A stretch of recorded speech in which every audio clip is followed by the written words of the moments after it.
Bonjour à toutes et à tous, aujourd'hui nous allons parler du jeu de société. Le jeu de société, c'est l'activité familiale à faire entre amis l'hiver avec un bon thé ou encore une après-midi au soleil. Il rapproche et permet le jeu et la communication entre les joueurs. Il fait passer le temps tout en se divertissant et permet souvent un effort intellectuel. Que le jeu soit stratégique, comme les échecs, ou seulement amusant, comme le jeu de loi. Le jeu de société a beaucoup évolué, devenant de plus en plus complexe ou de plus en plus créatif. Des jeux de plateau et leurs illustrations, comme les jeux de cartes, qui au-delà de simples chiffres deviennent des pièces à collectionner.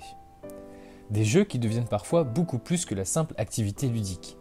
On peut penser aux jeux de cartes Yu-Gi-Oh, accompagnés de mangas et d'animés, mais aussi des jeux de cartes Pokémon, dérivés des jeux vidéo, ou encore les cartes Magic the Gathering, au visuel fait par des illustrateurs de grand talent, comme le jeu de cartes coopératif Le Seigneur des Anneaux, illustré par l'artiste-illustrateur Daryl Mandrake.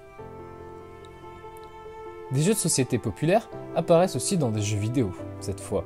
On peut penser au Gwent dans le jeu The Witcher 3, ou encore le récent jeu Dés de l'horloge, inventé par Ubisoft pour le jeu vidéo Assassin's Creed Valhalla.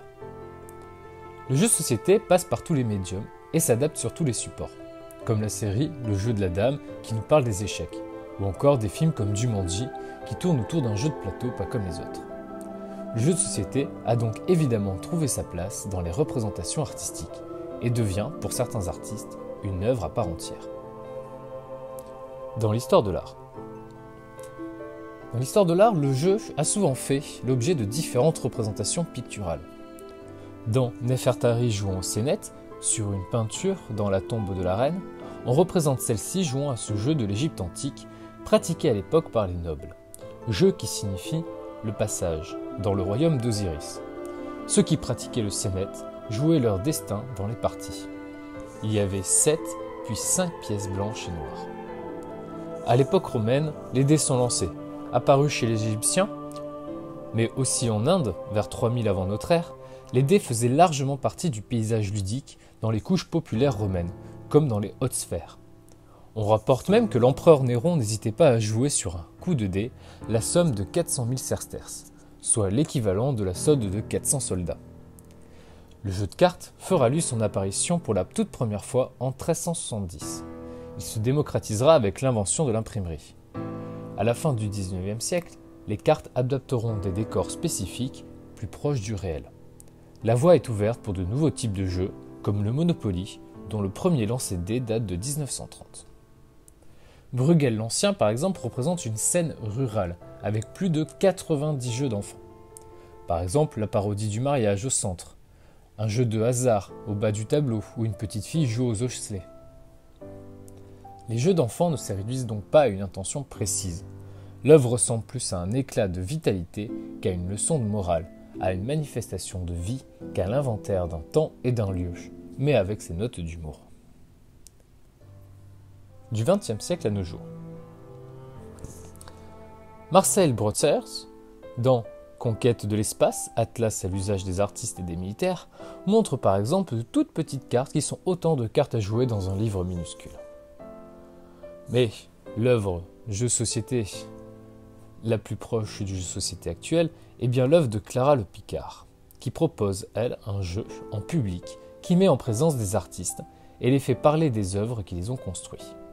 Un jeu de plateau grandeur nature, autour de l'art, dont les joueurs sont des artistes, auteurs, peintres, sculpteurs, metteurs en scène, musiciens, etc.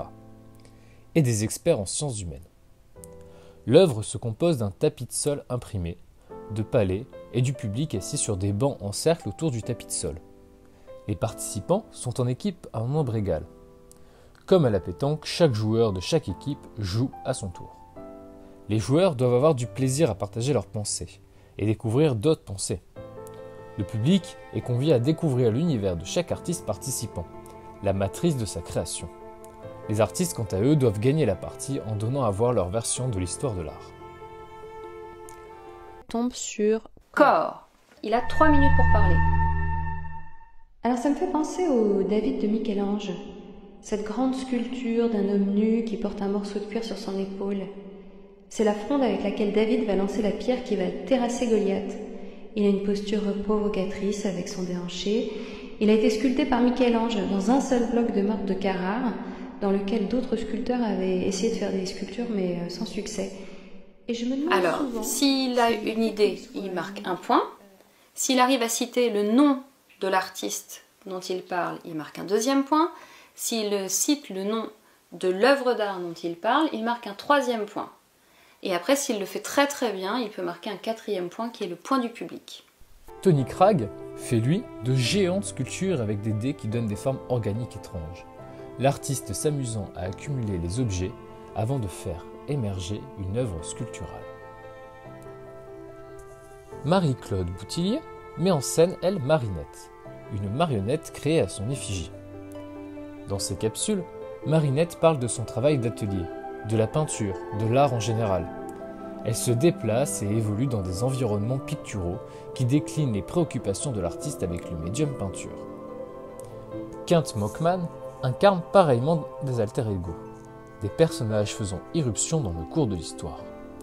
Il joue un jeu, il crée des personnages et, comme dans un jeu de rôle, s'amuse avec leur avatar plastique. Maurizio Catalan, dans Stadium, propose lui une table de baby-foot qui accueille 11 joueurs de chaque côté et orchestre un match de baby-foot en direct, opposant son équipe à un groupe entièrement blanc d'Italiens du Nord. Des joueurs athlétiques en uniforme penchés sur la longue et étroite table offraient un spectacle assez comique. Mais la composition des équipes et la manipulation des figures en bois suggéraient une politique mondiale sérieuse. Maintenant présenté comme une sculpture autonome avec plusieurs boules sur la table à la fois, le spectateur est invité à interagir avec Stadium en conservant l'esprit de jeu communautaire du projet original. Keta Kakashi et Adam Saltzmans, avec Alphabet, proposent eux un jeu graphique avec les lettres de l'alphabet.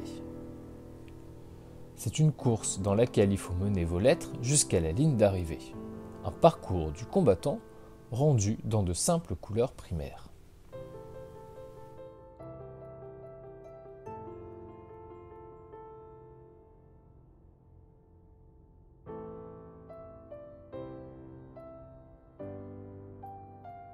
Hunter Jonakin, avec Jeff Koons Must Die, propose lui un jeu vidéo qui se compose d'une armoire d'arcade de style années 80, fabriquée, et d'un environnement numérique simulé présenté dans une perspective à la première personne.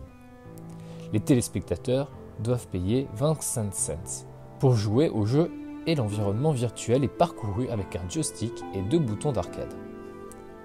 Le principe du jeu vidéo est de permettre aux spectateurs de détruire virtuellement l'œuvre de l'artiste Jeff Koons.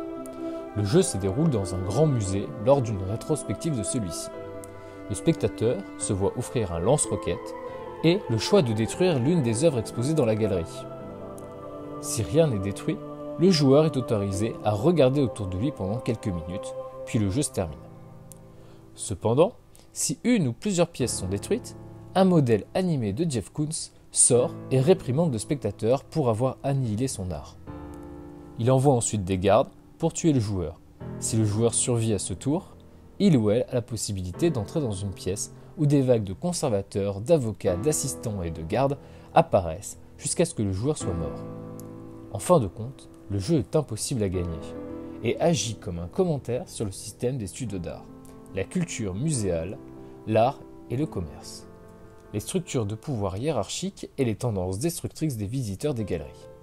Le lien entre l'art et le jeu vidéo est bien son rapport au jeu, la valeur ludique étant déterminante dans la réception de l'œuvre. Ils offrent tous deux une interactivité. Le jeu vidéo offre en lui plus de possibilités même qu'un film, puisqu'il y a une multiplication des parcours. De fait, de nombreux artistes vont alors se confronter directement aux jeux vidéo et aux jeux de société, et en rechercher les différents enjeux, tels que principalement l'interactivité.